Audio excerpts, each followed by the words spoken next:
오늘은 요한계시록 44번째 시간입니다. 천사가 여섯째 대접을 쏟다 라는 제목으로 요한계시록 16장 12에서 16절까지 말씀을 전하도록 하겠습니다. 우리가 이제 대접의 재앙을 여섯 번째까지 오고 있는데, 이제 이 대접의 여섯 번째 재앙까지 오니까 하나님께서 무언가 일을 하시는 것이 심상치 않다는 것을 저희들이 보게 됩니다. 왜냐하면은 이 하나님의 대적의 세력들이 하나님께 전쟁을 하려고 준비를 하고 사람들을 모으고 왕들을 모으고 연합하여서 하나님의 보좌를 위협하고 하나님 나라를 침공하려고 하는데, 하나님께서는 오히려 그것을 사전에 미리 예비를 하신다든지, 아니면 그들이 연합하지 못하도록 그것을 연합을 끊는다든지, 아니면은 미리 빠르게 가서 파괴한다든지, 그러지 않고 오히려 모든 세력이 모이도록 하나님은 그냥 놔두시고요. 더 나아가서 그들이 편안하게 침공할 수 있도록 경계와 장애를 모두 치워주시는 장면을 보게 될 거거든요. 그러니까 이게 진짜 이상한 일이죠. 그러니까 아주 강력한 연합군이 우리나라를 침입하려고 하는데, 우리나라가 그 연합군 강력한 그 대적국가, 적대 국가들이 편안하게 우리나라까지 와서 전쟁을 벌일 수 있도록 모든 장애물들과 길을 닦아주기도 하고, 그리고 그들이 이 영해라든지 아니면 공중을 침입할 수 있도록 레이더를 끄고 그런 일들을 한다라고 생각해 보십시오. 그러니까 이거는 전쟁을 준비하고 있는 사람의 모습, 혹은 큰 위협을 받고 있는 사람의 모습이 전혀 아니지 않습니까? 그러니까 상식적으로 이해가 되지 않죠. 그럼 과연 이것이 왜 어떤 그림이며 어떤 그림으로 지금 계시록의 상징적 언어로 나타나 있으며, 또한 하나님이 이렇게 왜 전쟁을 오히려 그냥 부추기듯이, 그리고 너무나도 두려움이 없으신 것 같아요. 그런 것처럼 오히려 그들의 전쟁의 일을 예배해 주시는 이런 것들이 왜 그런지 한번 오늘 본문을 통해서 보도록 하겠습니다. 자, 이제 대접 재앙은 기본적으로 이 하나님의 대적들에 대한 심판의 아주 직설적이고 빠르고 선명한 그림들을 가지고 있다는 것을 저희들이 이미 알고 있습니다.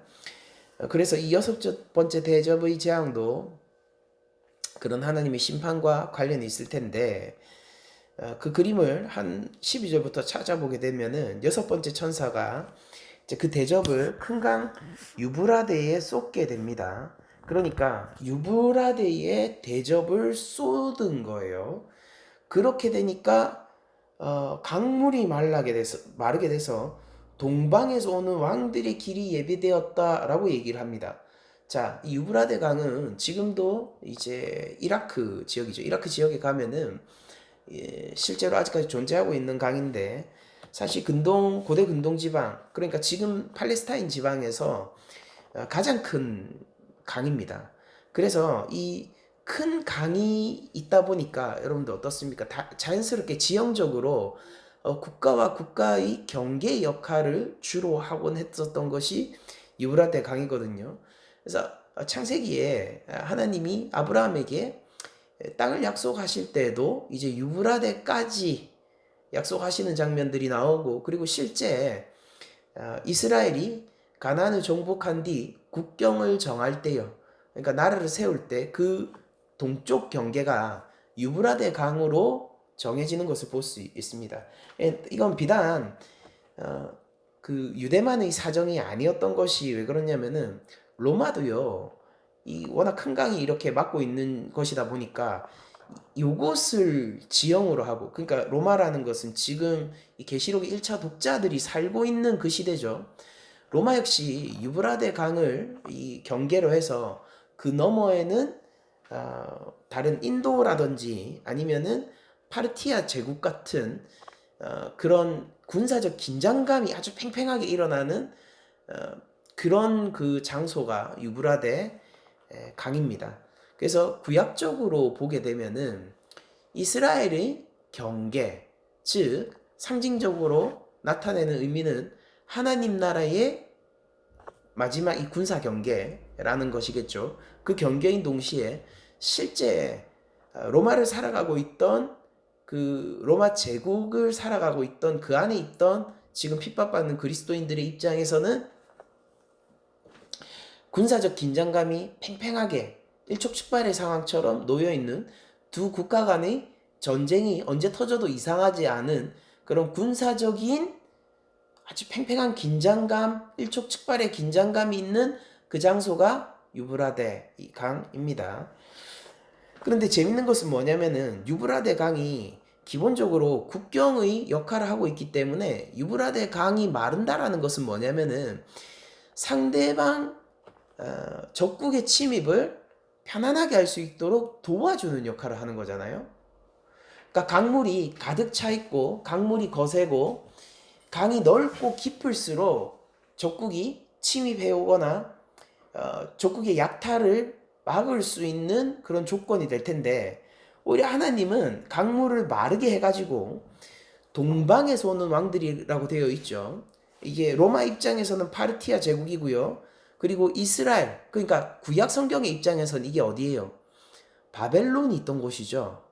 실제로 바벨론이 이스라엘을 남유다를 멸망시킬 때에 바로 이 유브라데 강을 건너와서 멸망을 시키게 되고, 그게 동쪽 나라 바벨론이 이들을 포로로 잡아서 다시 동쪽으로 끌고 가죠. 바벨론 나라로 끌고 갑니다. 그들을 고향 땅 가운데 두지 않아요. 그래서 성전도 파괴하고 이스라엘의 남유다에 있는 모든 사람들을 잡아다가 이제 바벨론으로 포로로 끌고 가게 되는 그런 일들이 벌어지게 되는데, 바로 이게 동방에서 오는 왕들이 가지고 있는 이미지입니다. 즉 아주 그 본격적인 침략을 할 수만 있다면 하고 싶어 하는 적대 국가의 왕들이 동방의 왕들인 거예요. 실제로 유브라데 강은요, 크기는 하지만은, 그리고 깊기는 하지만은, 그러나 이 경계 역할을 지형적으로 잘 수행하고 있음에도 불구하고 단순히 이스라엘뿐만이 아니에요. 유브라데 강 근처에 사는 사람들은 언제나 이방 국가의 간헐적인, 그리고 작은 규모의 침공, 그리고 이 약탈, 그러니까 빠르게 약탈하고 도망가는 거예요. 여러분들, 이게 유브라데 강을 건너기 힘들다는 건 뭡니까? 도망쳤을 때, 반대로 도망만 성공한다면은 약탈하고 도망갔을 때 쫓아가기도 힘들다는 걸 의미하죠. 그러니까 이런 약탈이나 아니면은 그 군사적 긴장감들이 늘 있던 곳이에요. 이스라엘뿐만이 아닙니다. 그 전에 그 땅의 주인이었던 가나안 시대에도 이 유브라데 강 근처는요, 언제나 군사적인 긴장감이 머물던 곳이고, 바벨론 역시 그랬고요. 그리고 이 로마에 와서도 이곳은 파르티아 제국과의 군사적 긴장감이 굉장히 큰 곳이에요. 실제로 로마가요, 정말로 강한 군사력, 당대의 제일 강한 군사력을 가지고 있었죠. 그러니까 그 정말로 강한 군사력을 가지고 이 로마의 동쪽의 위협을 없애기 위해서 많은 침공을 시도했었습니다. 근데 그래도 결국 그 파르티아 제국, 그러니까 유브라데 강 동쪽을 먹어본 적은 없어요. 그러니까 역사적으로 알렉산더 대왕 같은 그런 정복자도 이 유브라데 강 넘어서 진격을 하다가 인도 쪽에서 막혀서 회군해가지고 완전히 그냥 다 철수하게 됩니다. 그래서 이 유브라데 강이라는 것이 이 근처에서 살고 있던 로마 주민들에게는 그 너머가 어떤 땅으로 인식되었냐면은 어둠과 폭력과 아주 이 괴물들, 그러니까 우리를 언제든지 잡아먹을 수 있는 그런 강력한 그런 괴물들, 마치 이렇게 우리가 예전에 제가 어릴 때 뭐 방공 만화 이렇게 보면은 북한 군들을 막 실제로 만화에서 늑대로 그냥 그려내고 이랬었는데, 그런 것과 같이 저쪽에는 아주 무서운 이방 국가, 혼란스럽고 어두운 그런 국가가 있다. 그리고 우리나라를 언제든지 호시탐탐 침입하고자 하는 나라가 있다. 이런 식으로 인식을 했었고, 요한이 그 인식을 지금 여기서 써먹고 있는 거예요. 그리고 이 인식은 바벨론을 바라보고 있었던 유다의 사람들과도 사실 일맥상통하는 것이죠. 여러분들, 그런데 왜 하필이면은 동방의 왕들이 길이 예비되어 있다라고 얘기하면서 굳이 파르티아 제국이라든지 바벨론 같은 이야기를 하지 않고 동방이라는 말을 했을까요? 왜 그러냐면은 사실 뭐 파르티아 제국이라든지 아니면 바벨론 이런 말을 썼다고 하더라도 충분히 의미가 전달됐겠지만은 요한은 동쪽, 그러니까 동방의 왕들이라는 말을 씀으로써 구약 성경 전체에 있던 동쪽에 대한 이미지를 전부 다 포섭해서 더 강한 그리고 더 깊은 침략자의 이미지를 만들어내고 있는 거예요. 여러분들 한번 봅시다. 자, 아담과 하와가 에덴 동산에서 쫓겨나게 됐을 때 그들이 쫓겨난 곳이 어디냐면요. 에덴 동산 동쪽이죠. 동편으로 쫓겨나요. 그러니까 하나님 앞에서 죄를 짓고 그의 낯을 피해서 죄인으로서 살아가야 하는 곳이 동쪽에 있는 곳이에요. 그리고 더 나아가서 노아의 후손들이요. 바벨탑을 세우는데 성경의 기록을 여러분들 기억하시면은 이 신할 편지잖아요. 근데 신할 편지를 어떻게 발견하게 되냐면 동쪽으로 가다가 신할 편지를 발견하게 돼서 바벨탑을 세우게 됩니다. 그러니까 동쪽으로 간다라고 하는 것은 하나님을 대적하는 길로 가고 있는 듯한 이미지를 구약은 계속 가지게 하는 것입니다. 그리고 또 실제 과거 이스라엘을 정복하고 포로로 만들어낸 바벨론이 위치한 곳도 동쪽이었고요. 그래서 성경은 이 동방 사람이라고 하는 게 가나안 사람들을 지칭하는 말이었죠. 악한 사람들요, 죄인들요. 그래서 타락한 가나안인들을 동방 사람이라고 부르기도 하고 그 이후에는 이제 동방 사람이라는 말 자체가 이방인과 악인의 대명사처럼 성경이 쓰는 것을 보게 됩니다. 그러니까 하나님에게서 쫓겨나서 에덴 동산 동편으로 도망하여야 했던 아담과 하와는요. 죄와 사망의 포로가 되어서 그쪽으로 끌려가게 됐는데 이 그림은 나중에 바벨론이 그들의 성전을 무너뜨리고 동쪽으로 끌고 가 포로를 만드는 것으로 조금 더 깊은 언약적 의미를 가지게 되죠. 그리고 오늘 요한은 동방에서 왕들이 온다 라는 말을 통해서 그 어둡고 사나운 국가가 하나님 나라, 마치 에덴 동산을 침공하는 듯 혹은 남유다를 침공하는 듯한 그림, 하나님 나라를 침공하는 듯한 그림을 그려내고 있는 것입니다. 그래서 이 동방에서 오는 왕들은 사실 1차 독자들에게 먼저는 파르티아 제국을 중심으로 해서 다양하게 연합한 로마에 대항하고자 하는 연합군을 떠오르게 했을 거고, 그리고 조금 더 구약적인 조예가 있는 사람에게는 하나님 나라를 무너뜨리기 위해서 침공을 시도하는 바벨론, 그리고 더 나아가서 오늘 2차 독자인 우리들에게는 하나님 나라를 대적하는 사단을 중심으로 한 적그리스도 공동체, 그 연합 세력을 떠올리게 하는 것이죠.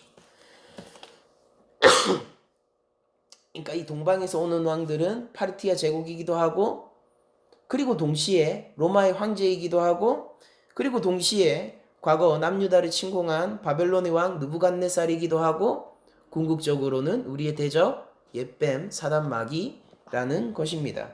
그 연합군인 것이죠. 근데 재밌는 것은 뭐냐면은 그들이 유브라데 강 때문에 침공을 못하고 있었는데 하나님이 그 강을 말라버리게 하셨다라는 거예요. 그러니까 뭡니까? 우리 그 예전에 그 영화 이런 게 있었죠. 뭐 들어와 이렇게 하는 거 있었죠. 그러니까 하나님이 지금 뭘 하고 있냐면은 들어와라고 얘기하시고 계신 겁니다. 싹 장애물을 싹 제거해 줄게. 나의 나라를 침공하고 싶고 나의 백성들을 탐하고 싶고 나의 백성들을 너와 함께 심판의 길로 가도록 이끌고 싶지. 자, 정말로 할 수 있으면 해봐. 들어와. 라고 하면서 그들이 정말로 전쟁을 벌일 수 있도록 모든 장애물을 제거해 주시는 게 지금 하나님이에요.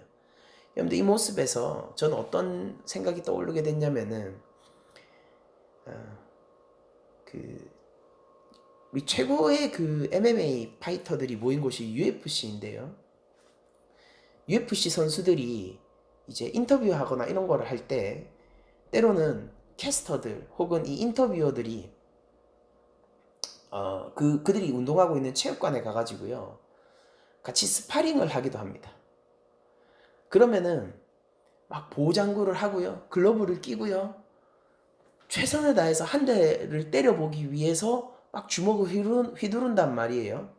해보라는 거예요. 그냥 물론 예능적 차원에서 그렇게 하는 거지만은 정말로 세게 덤비기도 하고 킥을 날려버리기도 하고 주먹을 휘두르기도 하고. 그런데 그때 UFC 파이터들의 이 프로잖아요. 가장 전 세계에서 가장 잘하는 프로들 중에서 제일 탑으로 속한 프로들이 모인 것이 UFC잖아요. 그러니까 그 최상위의 MMA 파이터들이 이 덤비는 걸, 인터뷰어들이나 일반인들이 그렇게 덤비는 걸 보면서 그 표정들이 항상 어떠냐면요, 이 공통점이에요. 다 웃고 있어요.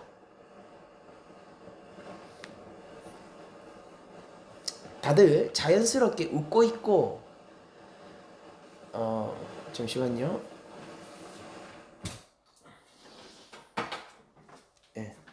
예. 다들 자연스럽게 웃고 있고, 그리고 그 웃으면서 가볍게 주먹들을 피하고 가볍게 킥이라든지 펀치를 한 방 탁 때리면은 그 사람들이 아 이러면서 주저앉습니다.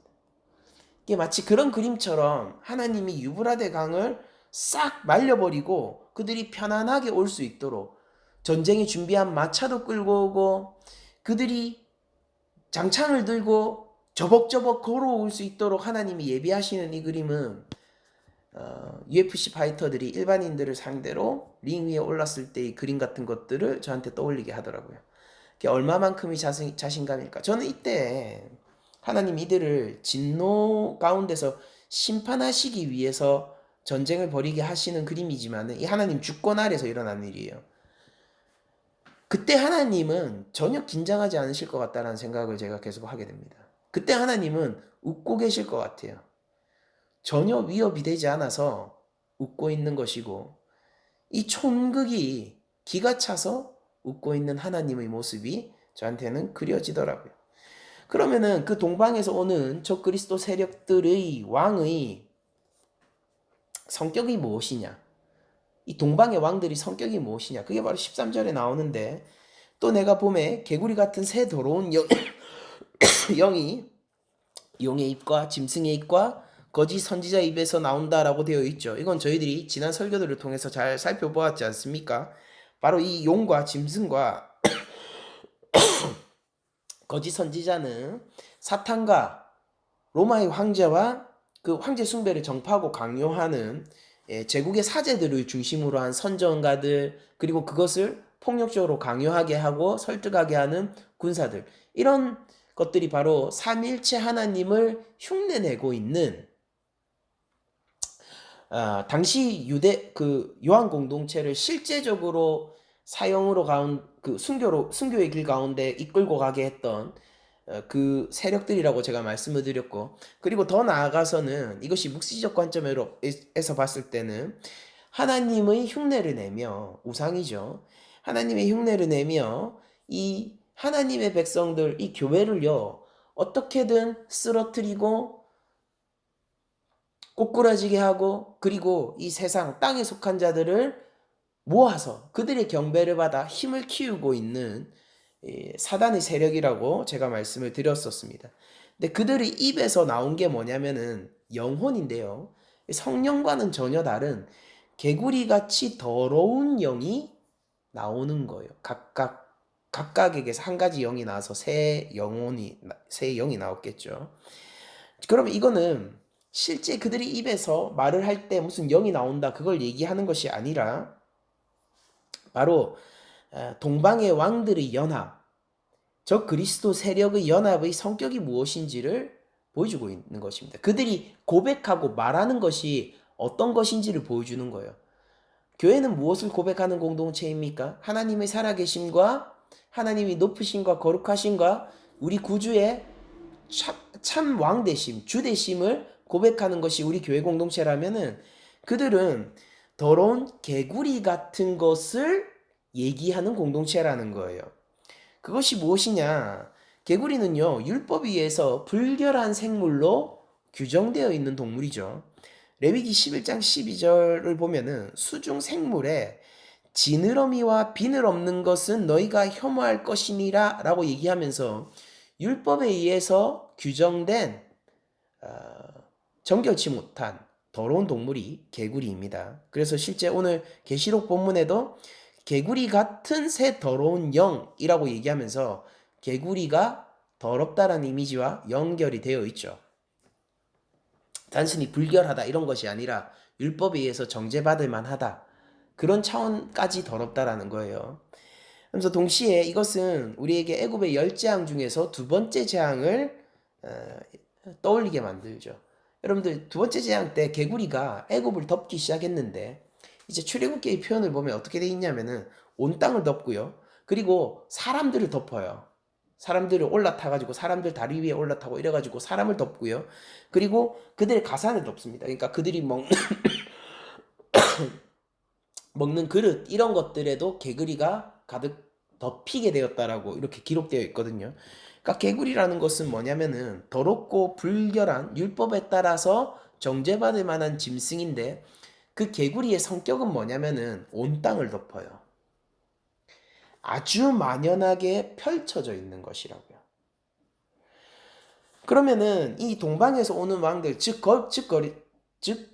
그리스도 그리고 사단의 세력은 아주 만연하게 불결하고 정죄받을 만한 거룩하지 못한 것들을 전파하고 고백하는 공동체겠죠. 이게 그 그림이라는 거예요. 그들의 성격은 바로 이렇다라는 것입니다. 하나님 앞에 기도하고 거룩의 길을 따르는 것이 아니라 사단의 이적을 따라가고 우상 숭배의 길을 가는 것. 근데 이게 너무나도 만연해 있고 이 더러운 것이 더러운 것인 줄 모르고 그냥 온 땅을 덮고 있고 모든 가산을 덮고 있고 그릇을 덮고 있고 사람들 위에 올라타고 있는 듯한 이런 그림을 요한은 그려내고자 하는 것이죠. 여러분들 만약에 그렇게 만연한 이 죄악된 공동체, 그러니까 온 세상을 덮고 있는 그 사단의 세력이 만약 우리에게 덤벼든다라고 생각을 해보십시오. 그럼 너무나도 무서울 것 같지 않습니까? 그러니까 여러분들 내 눈앞에서 이 목줄 풀린 핏불 한 마리만 달려오고 있어도 어때요? 정말로 공포스러울 것 같잖아요. 그 사나운 맹견이 한 마리 달려오고 있어도 굉장히 두려울 것 같지 않습니까? 근데 이 온 세상을 덮고 있는 하나님을 대적하고 있는 악한 세력이 우리를 덮친다라고 하면은 너무나도 두려울 거 아니에요.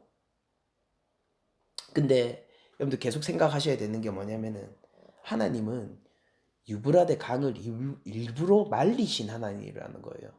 그 강을 마른 땅으로 만드신 게 그 대적의 세력이 아니라 하나님이 그랬다고요. 그러니까 들어오라는 거예요. 그러니까 우리가 하나님께 속해 있으면은 이 개구리 같은 이 영을 두려워할 필요가 없는 것입니다. 그러니까 이 짐승에 속한 세력은 용에 속한 세력은 강대하죠. 강합니다. 우리가 대적할 수는 없어요. 그러나 이 본문을 통해서 우리가 알 수 있는 것은 그런 강대한 세력이라 할지라도 하나님은 그들 앞에서 여유롭다는 사실입니다. 오히려 들어오기를 종용하고 있다는 것입니다. 해보자라는 거예요.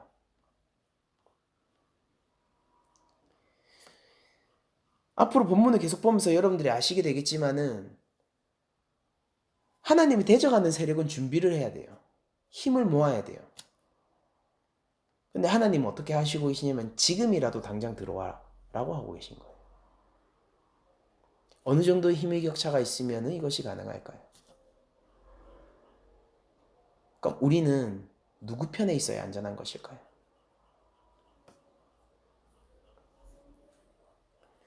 이어서 14절을 보도록 하겠습니다. 그러면서 이 개구리 같은 새 더러운 영을 귀신의 영이라고 사단의 귀신의 성질을 요한이 다시 한번 첨언해서 확증시켜주고 있어요. 그들은 귀신의 영이라 이적을 행하여, 근데 이 귀신의 영인데 이적을 행해요. 이적을 행하는 목적이 뭔지 한번 봅시다. 그 결과가 뭔지. 이적을 행하여 온 천하 왕들에게 가서 이거 우리 앞서 보니까 동방에 있는 왕들이 올 수 있는 길을 하나님이 미리 예비하시니까 맞죠? 하나님이 미리 그 길을 예비해놨어요. 그러니까 유브라데 강물이 이미 말랐어요. 그러니까 이 용이요 자기 혼자 가지는 못하고 어떻게 합니까? 세력을 귀업하려고 하는 거예요. 여기서 보이는 게 뭐예요? 용은 혼자 가기 두려워요. 하나님 앞에 서기 힘들어요. 하나님이 들어와 했어요. 강물 다 말랐다. 들어와. 나를 미워하지. 나의 나라를 탐하지. 내 백성을 탐하지. 그럼 해봐. 할 수 있으면 해봐. 들어와. 하는데 이 용의 세력들은 무엇을 하느냐면요. 이적을 통해 가지고요. 이 세상에 만연한 그 더럽고 하나님을 대적하려는 그 성질을 이용해 가지고 왕들을 설득합니다. 여기 있는 왕들은 당연히 동쪽 왕의 성질을 가지고 있는 왕인데 다만 여기서는 온 천하 왕이라고 얘기를 하면서 이 동쪽에 있는 왕들이라는 것이 실제 지역적인 의미가 아니라 상징적인 의미임을 다시 한번 밝혀주고 있죠. 온 천하의 왕들, 국가의 지도자들은 무엇이라고 지금 규정이 되고 있냐면은 바로 동쪽의 왕에게 속해 있는 것처럼 하나님을 왕으로 모시는 것이 아니라 경건을 떠나 하나님을 대적하는 왕들이다 라고 얘기를 하고 있는 것이고 사단은 온 천하 왕들을 이적을 통해서 설득하고 속이고 꼬셔서 하나님 곧 전능하신 이의 큰 날에 있을 전쟁을 위하여 그들을 모으기 시작합니다. 그러니까 여러분들 실제 하나님과 사단 간의 마지막 전쟁 우리가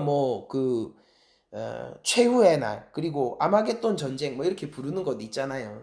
이제 그게 바로 예수님이 재림하셔서 그냥 이 땅을 그냥 심판하신 날이거든요. 그거를 우리들이 생각해 보면은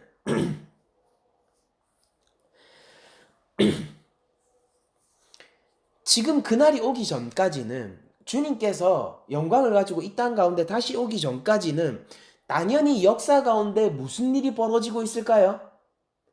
하나님의 편이 모이고 있을까요? 아니면은 용의 편이 모이고 규합하고 용들이 이적을 통하여서 사람들을 속이고 꼬시고 있을까요?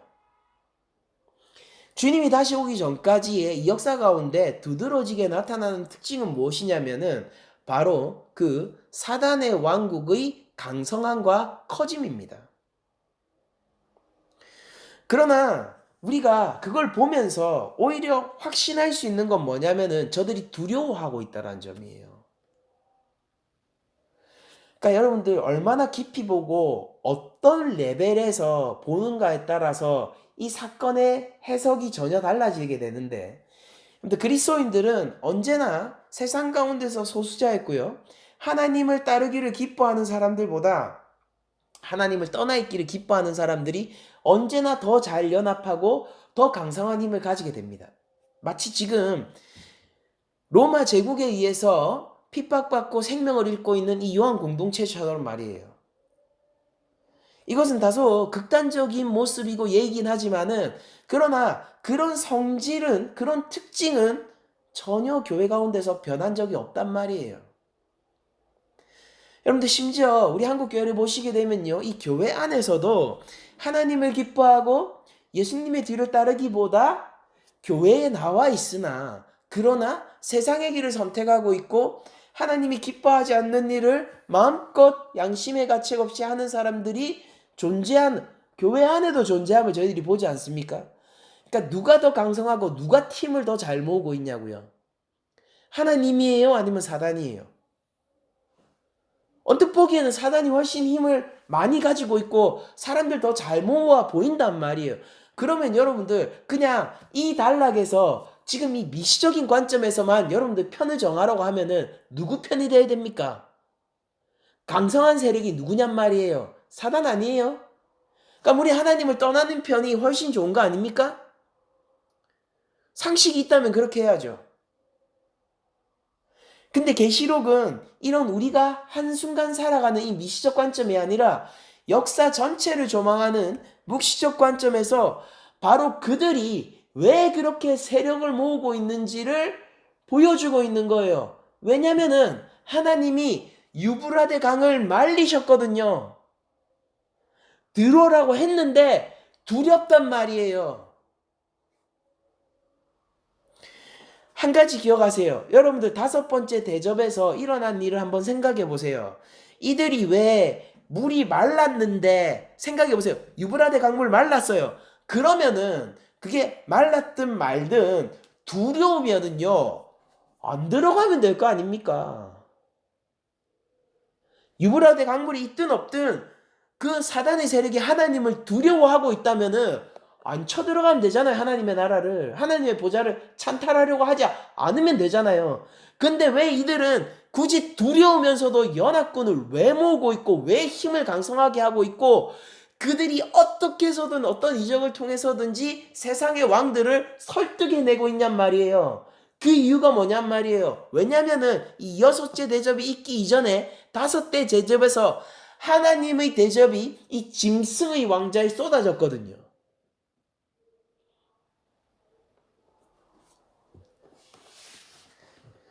그들은 지금 공격하지 않고 하나님의 마지막 전쟁에서 싸워보지 않으면 그 어떤 승산도 없어요.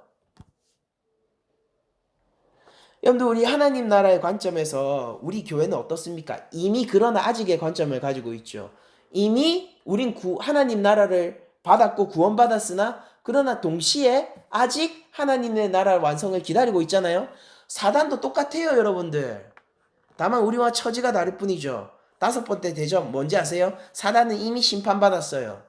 6번째 대접 뭐냐? 그러나 그들은 심판의 종결과 완성을 기다리고 있어요. 하나님이 유브라데 강물을 말려놓고요. 그 보좌를 사단의 보좌를 용의 보좌를 툭툭 건드리고 있는 거예요. 이들이 세력을 모이지 않고 살 길이 있습니까?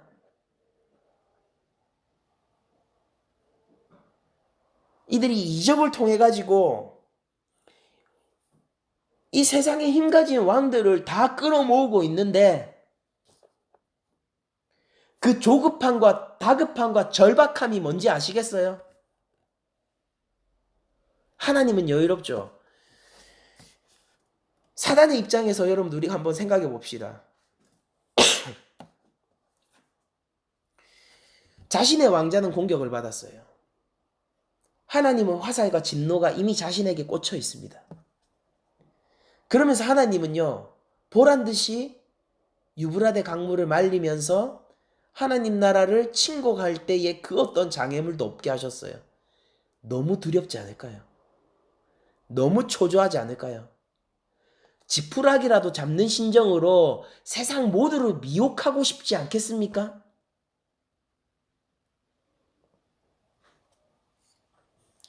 영화나 미디어에서 소비되어지는 사단을 보면요. 하나님에게 마치 치명적인 한 방을 줄 수 있는 하나님의 치명적인 대적처럼 표현되곤 하는데요. 그거는 그게 갈등 구조를 유지하기 위해서 차용하고 있는 그런 문학적인 구도일 뿐이지 실제 성경을 보고 성경의 구도를 따라가다 보면요. 사단은 하나님의 치명적인 대적이 아니에요. 하나님은 한없이 여유로우시고요. 하나님은 다만 교회와 자신의 자녀를 아낄 뿐입니다. 사단은 두려워하고 있어요. 어떻게 해서든 자신의 편을 모아야 해요. 모든 왕들을 설득하지 않으면 안 돼요. 나에게 허락되고 나에게 주어진 이 모든 권능을 가지고 조금이라도 힘을 키우지 않으면 안 된다고. 그러지 않을 수가 없단 말이에요. 그러니까 그 절박한 가운데서 심판을 바라보고 있는 이미 그러나 아직의 심판 가운데 있는 그 사단들은요. 영적인 의미에서 강성하게 활동하는 거예요. 우리는 묵시적 관점을 가지지 못하고 단순히 그 반편만 보고 있으면은 하나님이 침묵하고 있는 것처럼 보이는 거예요. 그러나 정답은 뭐냐면은 하나님은 여유로우시고요. 사단의 지금 발에 땀이 난 겁니다. 엉덩이에 불이 붙은 거예요.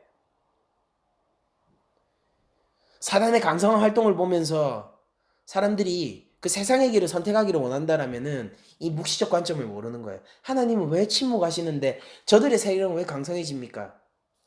왠지 아세요? 발등에 불이 떨어졌거든요.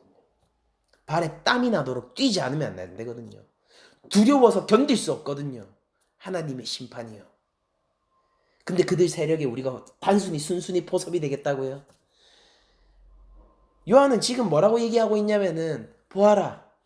저 로마 황제를 중심으로 해서 저 사단의 전략을 가지고 우리를 어떻게든지 미혹해 하고 주를 향한 믿음에서 떨어뜨리려고 하고 있고 너희들은 이렇게 생각하고 있지. 그래. 저들의 세력이 강성하고 하나님의 나라는 침묵한다라고 얘기하고 있지.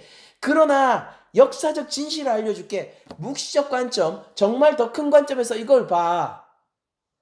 하나님은 침묵하시는 게 아니라 여유롭고 사단은 어떻게든 발버둥 치고 있는 것일 뿐이야. 그럼 넌 누구 편을 해야겠어? 하나님 편 해야죠. 요한이 그걸 얘기하는 거예요. 무슨 얘기냐? 순교하라는 거예요.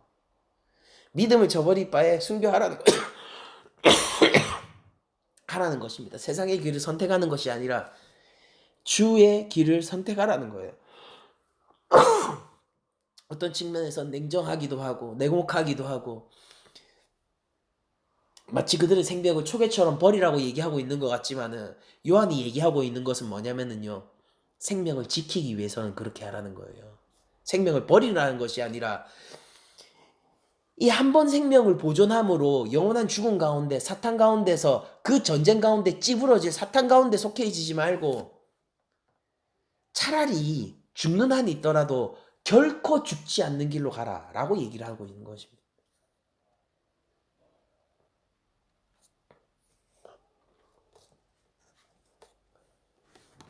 세상의 이적은 놀랍습니다. 큰 능력을 가지고 있고요. 세상의 왕들을 설득하고 속여낼 만큼 큽니다. 그러나 우리가 깨달아야 할 것은 그 이적이 이끄는 길은 하나님을 대적하는 길이고요. 정작 이 길로 함께 가자고 한 사단은요. 지금 두려워서 벌벌 떨고 죽을 지경이에요. 그러니까 대장을 잘 골라야 됩니다. 그러면서 요한은 15절에서 이렇게 교훈을 주고 있죠. 보라, 내가 도둑같이 오리니 누구든지 깨어 자기 옷을 지켜 벌거벗고 다니지 아니하며 자기의 부끄러움을 보이지 아니하는 자는 복이 있도다 라고 얘기합니다. 그래서 뭐 요즘 뭐 세대주의적인 해석을 하는 사람들이 이 유브라데 강 그리고 뭐 무슨 아마겟돈 이런 걸 보면서 뭐 지금 어디에서 누가 전쟁을 벌이게 되고 마지막 전투가 언제 벌어지게 되고 그게 뭐 무슨 세계 제3차 대전이고 뭐 그런 얘기들 막 음모론 같은 것도 이상한 얘기들을 하게 되는데 여러분들 여기서 지금 요한이 어떤 기록을 하면서 이 본문에 대한 태도를 결정하라고 얘기하고 있습니까? 그런 거 궁금해할 필요 없다라고 오히려 얘기하고 있죠. 그러니까 오늘 12절, 13절, 14절까지만 읽으면은 이 독자들이 이렇게 생각할 거 아니에요. 그러면은 언제 그 전쟁이 벌어지게 됩니까? 전쟁을 예비하고 있고 하나님은 들어와 하면서 그 길을 싹 다 치워버리고 언제든지 들어와라고 하면서 전쟁을 지금 선포를 하셨는데 이거 뭡니까? 전쟁을 그냥 선포한 거죠. 그렇게 했는데 그 날이 언제입니까? 이런 궁금증이 있을 거 아니에요. 그때 예수님의 가르침을 알려주는 겁니다. 지금 주님이 도둑같이 올 거라고 얘기하죠. 무슨 얘기냐? 하나님과 저 그리스도 간의 전쟁, 사단 간의 전쟁이 언제 어디서 벌어질지 어떤 방식으로 벌어질지에 대해서 궁금해하고 집착하는 것은 건강하지 못한 태도라는 것을 넌지시 알려주고 있죠. 왜입니까? 주님의 재림은요 도둑같이 임할 것이기 때문에 성부 외에는 아는 자가 없고 그런 일에 대해서 뭐 세부적인 내용이나 구체적인 시기를 알려고 하는 것 자체가 어리석고 하나님의 뜻에 반하는 길이 되기 때문이에요. 그러니까 여러분들 이거 묵시적인 관점을 정말로 성경이 알려주는 대로 가져야 됩니다. 다만 우리들은요, 교회를 길을 가고 있는 자들이라면요, 깨어서 그리스도의 보혈로 인해서 주어진 그 교회의 순결한 세마포 옷을 잘 입고 지켜야 된다라는 거예요. 알몸을 보이지 말라는 것. 이게 뭐냐면은 경건의 길을 가서 하나님 앞에서 의롭다함을 받지 못하게 될 부끄러운 일이 없어야 된다라는 것입니다. 즉 예수님 잘 믿어서 경건의 길을 가고 여호와 경외의 길을 가고 제자의 길을 가게 되면은 복이 있을 것이고, 그 길을 가기 위해서 필수 불가결하는 게 뭘까요, 여러분들? 이 사단의 급박함 속에서 나오는 이적들로 인해 포섭하고 있는 이 설득에 넘어가지 않아야겠죠. 오늘 본문의 그 구도를 보면은, 그러니까 여러분들 세상 것이 좋은 것이 많고 교회에 있는 것, 이 믿음보다 세상에 따르고 있는 가치와 믿음이 더 많은 것을 보장할 것처럼 보인다 하더라도 여러분들 깨어서 하나님 앞에서 부끄러울 일을 하면 안 되는 거예요. 우리 교회라면 말입니다. 주님의 신부라면 말이에요. 하나님 말씀을 따라 경건의 길을 추구하고 예수님을 나의 구주로 모시고 하나님 나라의 왕으로 모셔서 나의 삶의 주권을 주께로 이양하여서 주님을 따라 각기 제 십자가를 각기 제 십자가를 지고 나아가는 그 길을 멈추지 않아야 되는 것입니다. 바로 그것이 우리에게 복이 있는 삶이고, 또한 어떠한 전쟁이나 하나님의 마지막 환난 뭐 이런 거 뭐든지 갖고 오세요. 그게 뭐더라도 우리를 안전하게 하는 유일한 길인 것이에요. 그러면서 오늘 본문은 이렇게 마무리하고 있죠. 16절 세 영이 히브리어로 아마겟돈이라 하는 곳으로 왕들을 모으더라 라고 얘기하면서 15절에 권면을 끼워 넣은 상태에서 이제 16절로 마무리를 합니다. 그러니까 14절하고 16절 사이에 15절이 없으면 내용 자체가 더 매끄러운 거 여러분들 아시겠죠?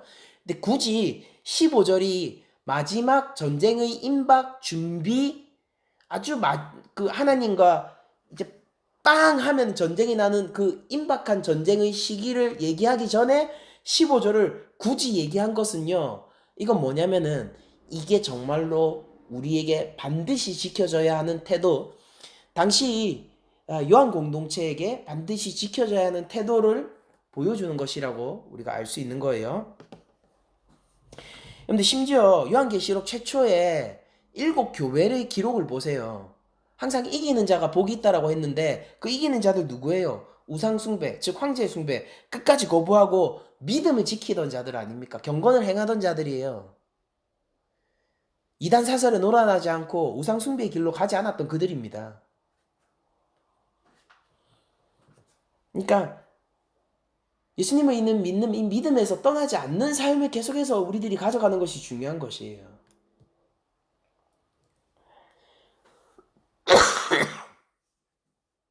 자, 16절은 그래서 아마겟돈이라 하는 곳으로 이 더러운 새 영이 모든 왕들을 모으게 되고 마치 마지막 전쟁이 곧 시작될 것 같은 불길함을 주고 있는 본문으로 마무리하게 됩니다. 이 그림 자체는 죄송합니다.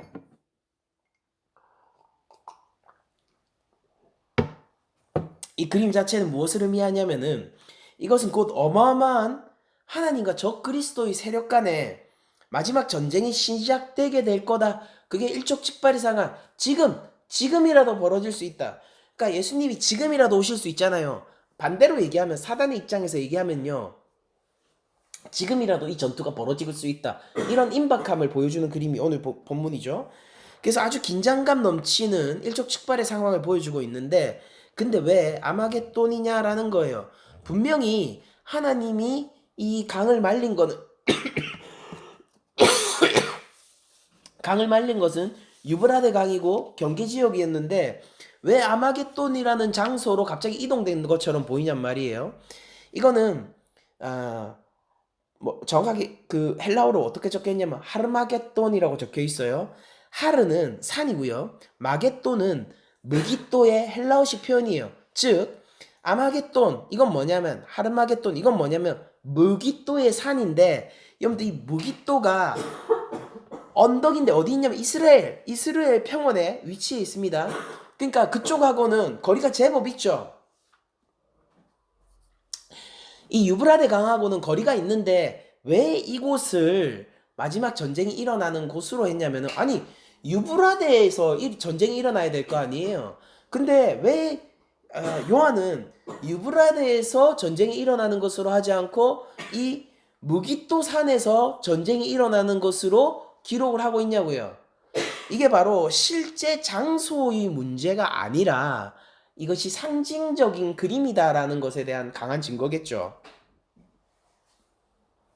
무기또는 이스라엘 역사 가운데서 가장 치열한 전쟁이 많이 벌어진 것이고요. 그리고 이스라엘 역사가 아니더라도요. 이게 조금 얼마나 중요한 지역이냐면은 강대국들이 전쟁을 선택하던 주요한 장소였습니다. 왜 그러냐면은 이스라엘 평원 위에 이렇게 언덕이 있는데 낮은 언덕이에요. 낮은 언덕이 있는데 그게 한 2, 30km 됩니다. 넓이가. 뭐 굉장히 크고 평평한 언덕이잖아요. 전쟁하기 좋죠. 한번 생각해 보세요. 밑에서 이집트가 위로 올라오기로 원하고 위에서 아수르나 아니면은 이 바벨론이 이집트 쪽으로 내려오기로 원해요. 강대국들끼리 전쟁을 하기로 원한다면은 여러분들 그들이 전쟁의 장소로 어디를 고를까요? 자기 땅을 고를까요? 아니면은 가나안 지대를 고를까요? 가나안 지대를 고른단 말이에요. 그러면은 이게 웃긴단 말이에요. 그러니까 고래 싸움에 새우등 터지는 곳이 어디냐면 이 무기도예요. 그들이 전쟁하기 가장 좋은 곳이 어디냐면 바로 이 지형적으로 평평한 언덕인 이 무기또산이란 말이에요. 무기또. 그래서 거기는요 언제나 강대국들이 자기들이 선택한 전장으로서 이스라엘을 괴롭히던 지역이고요. 이스라엘도 당연히 그렇기 때문에 이 역사 가운데서 가장 치열한 전쟁이 많이 벌어진 장소 중에 하나입니다. 그러니까 이스라엘 사람들한테 무기또 하면 어떤 곳이냐면은 피해 역사, 전쟁의 역사의 장소란 말이에요. 성경을 보면은 드보라 바락이 전쟁을 했던 곳이 무기또고요. 그리고 요시야 왕이 전사했던 곳도 무기또고요. 또 다르게 엘리야 선지자가 그 하나님의 형벌을 가지고 온 것도 이 무기또예요. 그러니까 이집트와 메소포타미아 이쪽 지방에서 전쟁이 벌어질 때마다 그들이 자신의 땅을 희생하지 않고 소국들의 약소국들의 땅을 빌어서 전쟁을 했었던 그곳이 무기또고, 그러니까 평화가 없는 곳, 언제든지 전쟁이 일어나는 곳, 제국과 제국이 맞부딪히는 곳, 그게 무기또란 말이에요.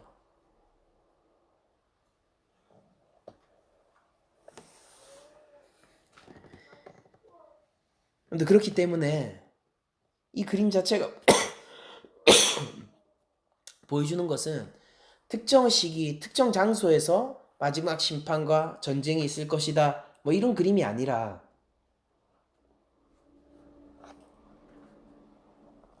이곳에서 아주 참혹한 전쟁이 벌어지게 될 거다라는 뜻이에요. 왜 참혹해질지 아세요? 서로 치열하게 싸우기 때문에 참혹해지는 것이 아니라 한쪽이 일방적으로 학살당할 거기 때문에 참혹한 전쟁입니다.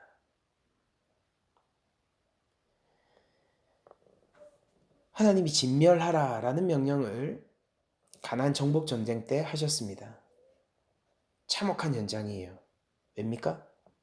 치열하게 전투해서가 아니라 일반적인 심판과 학살이 있는 곳이기 때문에 비참한 곳이란 말이에요. 무기또는 전쟁의 지역이고요. 제국과 제국이 맞붙는 곳이고 피가 흐르는 곳이에요. 그러나 그 싸움은 치열하지 않을 겁니다. 그래서 잔혹할 거예요. 동방에 온 왕들을 모으고 조금이라도 어떻게든 이적으로 그들을 설득하고 속여서 하나님과의 전쟁에 나서게 했던 그 사단은요, 두려워 떨며 전장터에 서게 될 것이고, 두려워 떨며 자신의 군대가 박살나고 있는 광경을 보아야 할 것이고, 두려워 떨며 자신이 기어 나온 무적행으로 다시 던져지게 될 거란 말입니다. 아마겟돈 전쟁, 참혹한 전쟁입니까? 참혹해요. 비참합니까? 비참합니다. 근데 우리한테 참혹하고 비참한 것이 아니라 일방적으로 심판을 당하고 일방적으로 학살을 당한, 그렇게 지금 여유 넘치시는 하나님이 정말로 손을 휘둘렀을 때 부정행으로 떨어지게 될 그 사단의 세력이 너무나도 큰 심판 가운데 있게 되기 때문에 참혹한 전쟁이라는 거예요. 그러니까 다시 한번 말씀드리고 싶은 겁니다. 대장을 잘 선정해야 돼요. 우리는 사단을 감당할 수 없고 우리는 세상을 감당할 수 없으나, 그러나 우리 하나님이 그렇다는 것은 아니죠. 우리가 약하다 하여 우리의 구주께서 약한 것은 아니고, 저들의 세력이 커지고 강성하고 있다고 해서 하나님의 나라가 작은 것도 아닙니다. 사단의 나라가 커지고 강성하고 있는 광경을 목격할 때마다 여러분들 이걸 기억하세요. 하나님의 나라는 더욱 크고 강성하다는 것을. 사단의 나라가 더욱 크고 강성해지고 세상의 세력이 하나님을 미워하고 하나님을 떠나고 죄를 짓는 세력들이 더욱 커질수록 여러분들 이것을 생각하세요. 사단이 지금 얼마나 똥줄이 탈까? 얼마나 두려울까? 잠시도 가만히 있을 수 없는 저 조급함을 우리가 이해를 하자고요. 그것으로 하나님께 찬양하자고요. 여유롭게 침묵하시며 길을 열어놓고 장애물을 전부 없앤 다음에 올 거면 와봐 라고 하면서 사탄의 왕자를 툭툭 건드리고 계신 우리 하나님을요. 누가 왕이고 누가 대장이냔 말이에요. 주님이 구주시다, 하나님이 나의 삶의 왕이시다 하면서 왜 정작 세상이 더 센 것처럼 생각하냔 말이에요.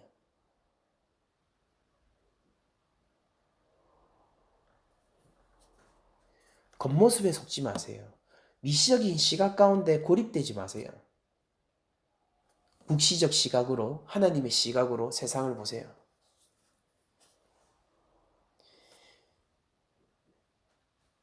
도대체 누가 UFC 선수 앞에서 주먹을 휘두르고 킥을 차면서 덤비고 있는 모습을 보면서 이야, 저 사람 진짜 강성하고 세다, UFC 선수 곧 죽겠다라고 생각하는 사람이 누가 있습니까? 웃고 말죠. 왜냐하면 결과를 아니까요. 한 방 치면 쓰러질 거니까. 그 주먹은 프로 MMA 선수의 얼굴에 닿지 않을 것이 너무나도 자명하니까. 설사 닿았다 하더라도 그것으로 그 어떤 데미지를 주지 못한다는 걸 알고 있으니까 웃고 말죠.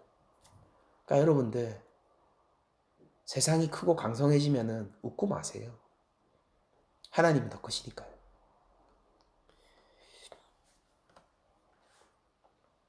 진짜 두려운 것은 무엇이냐면요, 우리를 질리게 하는 것은 무엇이냐면요, 이 용의 태도에 있습니다. 다섯 번째, 대접의 재앙이 짐승의 왕자에 쏟아졌음에도 불구하고 그들은 회개치 않고 하나님께 도전을 준비한다는 거예요. 그게 우리 질리게 하는 거예요. 바로가 우리를 질리게 하는 지점이 뭡니까?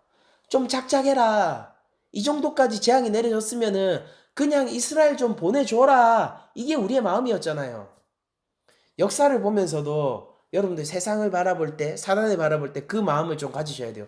작작 좀 해라. 이 정도까지 했으면은 그 하나님 앞에 굴복하고 회개할 순 없니? 그러니까 심판을 받아들일 순 없니? 안 되는 거예요. 질리게 하는 거예요. 그게 우리의 두려움입니다. 우리도 그렇게 될까 봐요. 그 정도 했으면은 그냥 회개하면 되잖아요. 근데 끝까지 힘을 모아서 하나님께 싸움을 걸려고 하는 거예요. 마찬가지로 여러분, 우리 살아가면서 하나님이 우리의 왕자를, 우리의 삶을 툭툭 건드리실 때 우리의 부족함과 우리의 죄악을 드러내 보이시고 성령으로 조명해 주실 때 우린 무엇을 해야 됩니까? 회개해야 돼요. 수없이 많은 사람들이요, 심지어 교회에 나와서 그리스도인이라고 스스로 자청하는 사람들조차도요, 무엇을 하고 있냐면은 그렇게 하나님이 그들의 죄악을 드러내 보이시고 회개를 요구할 때 질리지도 않고 힘을 모아 하나님을 대적하여 하나님의 눈을 감게 하고 어떻게든 통과해 보려고 노력한다라는 겁니다. 질리지 않습니까? 그러니까 지겹지 않아요, 이게. 이 무수히 반복되는 이 바로의 장면들, 마지막 날 벌어질 이 사단의 이 마지막 장면, 지겹지 않냔 말이에요. 그저 우리는요, 오늘 이 본문을 보면서 무슨 마지막 전쟁이 어땠네 저떴네 아무 의미 없어요. 그게 아니라 우리에게 의미 있는 건 이거예요. 우리는요, 사단의 길을 가지 않을 것이고, 우리는 세상의 길을 가지 않을 것이고, 우리는 우상의 길을 가지 않을 것이기 때문에 오직 한 분 대신 하나님 앞에 우리의 정결한 마음과 거룩을 드릴 것이고, 우리들은 하나님 앞에서 우리의 죄를 회개하여 예수 그리스도의 십자가 보혈만 의지할 거라는 거예요. 그게 우리의 이슈입니다. 우리가 주목하는 것이 그거예요. 언제 있냐고요? 그냥 묻지 말라고요. 도둑같이 온다니까요. 그러니까 무슨 일이 있냐고요? 무슨 일이 있겠죠? 참혹하게 패배하겠죠. 저쪽 세력이요. 하나님의 나라는 더욱 강성하겠죠. 그 이상 뭐가 필요 없다라는 거예요. 더 디테일하게 살펴볼 것, 더 나를 깨워서 바라보아야 될 것, 더 내 삶에서 점검하고 집중해야 되는 것은 무엇이냐면은 내가 죄와 싸우고 하나님의 경외의 길을 가고 예수 그리스도의 제자의 길을 여전히 가야 한다라는 그 지점이 우리의 노력과 신경의 집중과 깨어 있음을 만드는 근원적인 이유가 되어야 된다라는 거죠. 제 마지막으로 이사야서의 유브라데 강에 대한 한 가지 이미지를 드리면서, 물론 오늘 본문에서 나와 있는 전쟁의 장소로서의 유브라데 이미지와 아주 붙지는 않지만은, 그러나 이 유브라데 강의 장소 이미지를 이사야서를 통해서 한 가지 전달하면서 이 전쟁의 동전의 뒷면을 한번 보여드리도록 하겠습니다. 이사야서 11장 15, 16절이에요. 여호와께서 애굽 해만을 말리시고 그의 손을 유브라데 하수 위에 흔들어 뜨거운 바람을 일으켜, 동쪽에서 부는 바람입니다. 뜨거운 바람을 일으켜 그 하수를 쳐 7갈래로 나누어 신을 신고 건너가게 하실 것이라. 그러니까 애굽의 바다와 유브라데 강을 하나님이 바람으로 말려서 신을 신고도 건너가게 하신대요. 오늘 본문의 계시록 본문의 이미지와 동일하죠. 근데 그 16절 다음 구절이 이렇게 적혀 있어요. 그의 남아있는 백성 곧 아수르의 남은 자들을 위하여 큰 길이 있게 하시되 이스라엘이 애굽 땅에서 나오던 날 같게 하시리라. 오늘 계시록 본문은요, 유브라데 강을 말려서 동방의 왕들이 자기를 침공하고 자기를 공격할 수 있도록 예비해 두셨습니다. 근데 성경 전체를 보면은 유브라데 강을 말리는 것은 단순히 하나님 나라를 침공하라고만 있는 건 아니에요. 이사야서의 이미지는 무엇이냐면은 그렇게 말려서요, 포로들이 자기 땅으로 돌아올 수 있게 하려고 하시는 거거든요.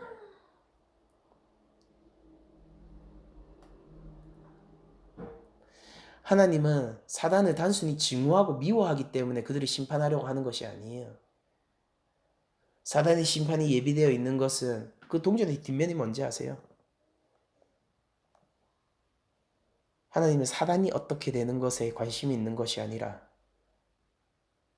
본향을 잃었던 우리의 진정한 본향, 하나님 나라로 가게 길을 열어두시는 것에 하나님의 진정한 관심사가 있는 거예요.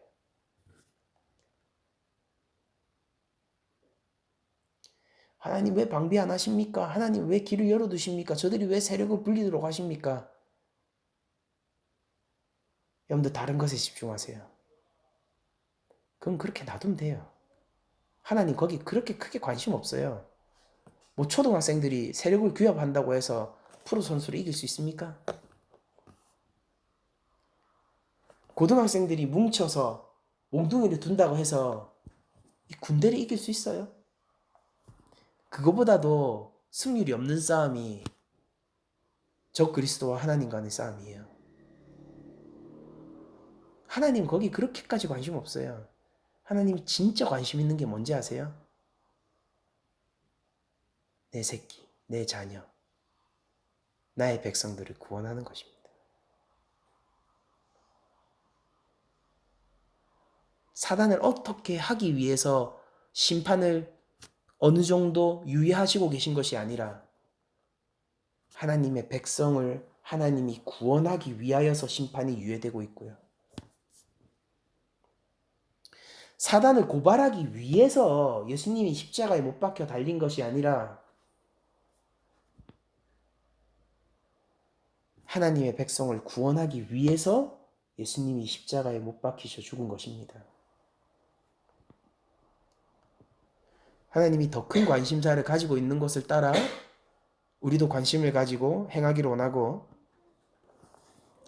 사단의 세력 불림과 온 세상을 덮는 그 규합과 이적의 능력 가운데서 하나님의 여유로움과 그들의 시급함, 두려움, 촉박함을 읽어낼 수 있는 더 큰 묵시적 시각을 가진 여러분들이 되시기를 원하며, 그리고 끝까지 하나님의 편에 서시는 여러분들이 되시기를 축복드리면서 모든 말씀을 마치도록 하겠습니다.